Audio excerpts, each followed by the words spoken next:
My best man proposed to the maid of honor at my wedding, so I pretended to forgive him and waited a full year so I could announce our pregnancy at their wedding. I was getting married when my best friend decided to end his best man speech by proposing to the maid of honor. He pulled out an engagement ring and she strutted onto the stage. She started squealing, "Yes," and they passionately kissed. But when they stopped to look around, to their surprise, nobody was cheering for them. Instead, everybody started booing them. My father, who was tipsy, walked up and whiplashed his open bottle of beer at them, soaking his suit and her dress, which was off-white in color, by the way. This inspired a few more people to do the exact same thing, leading to the best man and the maid of honor being completely drenched in beer and wine. Her makeup was smeared and running down her face, and she literally ran out. The best man followed her, and as a final act of F you, my dad stuck his foot out and made the best man trip and faceplant on the venue floor. He got himself back up and sprinted out, and even though they were gone, the wedding was ruined. In the heat of the moment, I stood up and ran out, and when I saw the best man and maid of honor, I didn't hold back. They were both still soaked, standing awkwardly, as if unsure what to do next. The best man turned when he saw me coming, his eyes wide with a mix of guilt and disbelief. The maid of honor stood close behind him, her once pristine dress a mess of spilled drinks and smeared makeup. Before I could speak, he raised his hands. "Man, this isn't fair," he blurted out, his voice shaky but defensive. "We didn't deserve that. I mean, we were just trying to do something special." I stopped in front of them, stunned by his words. He wasn't apologizing. He was making himself the victim. "You didn't deserve that? You hijacked my wedding, and now you're upset because people were mad about it?" He shook his head, frustration clear on his face. No, you don't get it. It wasn't supposed to go like this. We didn't mean to ruin anything. I thought people would be happy for us. I thought you'd be happy for me." I stared at him, barely able to process what I was hearing. "Happy for you? This was supposed to be about me and my wife, not you. But why can't it be both?" He shot back, his voice rising. "Why can't we share the moment? You're my best friend, man. I figured you of all people would understand. This isn't just some random day for me either. I've been waiting for the right time to propose, and this felt perfect. She's the love of my life, just like your wife is to you." He sounded desperate now, like he truly couldn't understand why everything had gone wrong. Behind him, the maid of honor sniffled, wiping at her streaked face. She didn't say anything, but her eyes were locked on the ground, as if hoping to vanish. I took a deep breath, trying to hold back the surge of anger. "You thought this was the right time? At my wedding? You couldn't wait one day? Not even until after the reception?" The best man groaned, running a hand through his wet hair. "You're blowing this out of proportion. It was one little moment, and now everyone hates us. We got drenched in beer and wine like we're the villains. I thought we were family. I didn't expect this from you." I clenched my fists, the disbelief hitting me again. "You don't get to act like the victim here. You made this all about you, and now you're surprised people are upset?" He sighed, his shoulders slumping. I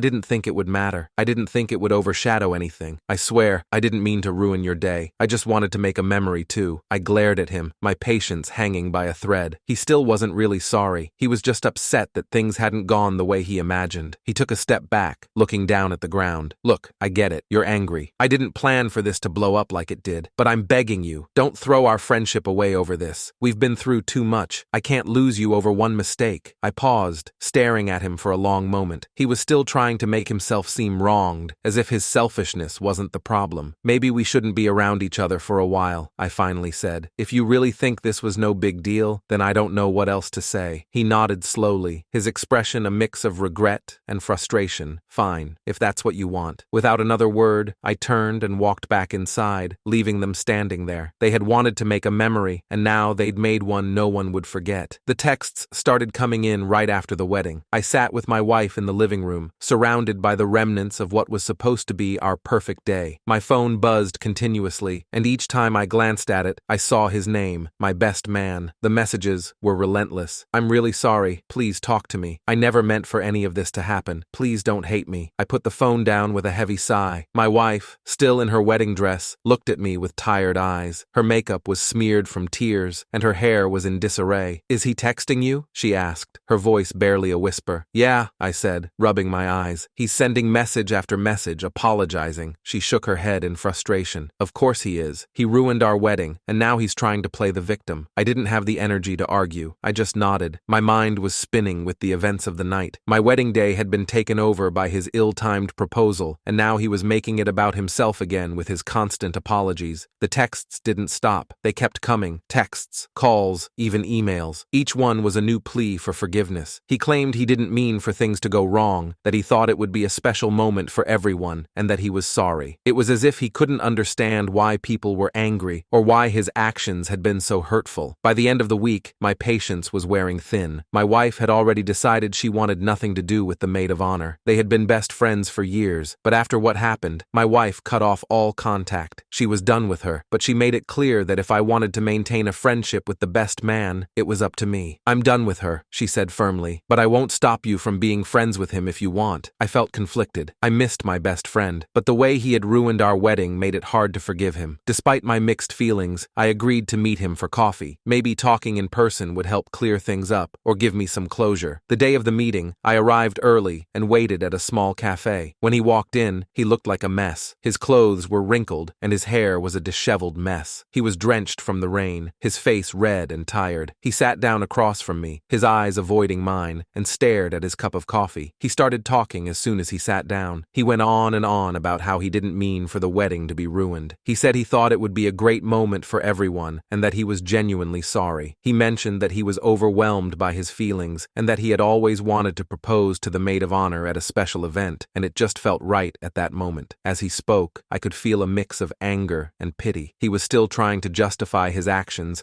and make it seem like he was the one who had been wronged. I listened, nodding occasionally, but inside, I was thinking about how he had completely overshadowed the most important day of my life. "I didn't expect this to blow up like it did," he said, his voice breaking. "I thought people would be happy for us. I didn't want to take away from your day. Please, don't let this ruin our friendship." I tried to stay calm, but it was hard. It felt like he was still not taking full responsibility for what happened. I told him that I would think about it, but deep down, I knew our friendship had changed. I pretended to accept his apology, but I was already planning my next move. For a good amount of time, we did not speak much, nor did we hang out. We met up a few times over the course of a year, but even then, we barely had stuff to talk about. Not a single meeting went by that we didn't get into an argument about the wedding either, and with each passing meeting I realized we weren't really friends anymore. About a year into that, life took an unexpected turn for my wife and me. We found out we were expecting our first child. We had always wanted a family, and this news was the silver lining after everything that had happened. We decided to keep the pregnancy a secret until the right time. One day, I got an invitation in the mail. It was from the former best man and the maid of honor. They were getting married. I was surprised they even sent an invitation after everything. My wife and I discussed it at length. "I don't want to go," she said, "but if you feel like you need to, I'll support you and go too." I thought about it. Part of me wanted to ignore the invitation, but another part saw it as an opportunity. It could be a chance to get back at them in a way that felt justifiable. We decided we would go. It would be a way to move past the hurt, but also to make a statement. The day of their wedding arrived, and the difference between their wedding and ours was striking. Their venue was smaller, and the guest list was noticeably shorter. It was clear that many people had turned their backs on them. It was a stark contrast to the grand celebration we had. During the reception, I waited for the right moment. The room was filled with an uneasy silence. People were polite, but distant. When the time felt right, I stood up, my wife beside me. "We have some exciting news," I announced to the crowd. "We're having a baby." The room fell quiet. A few guests clapped, but the mood was heavy. The best man and the maid of honor looked over at us, their faces a mix of shock and anger. The groom's face turned red, and he clenched his fists. He stormed over to me as soon as I sat down,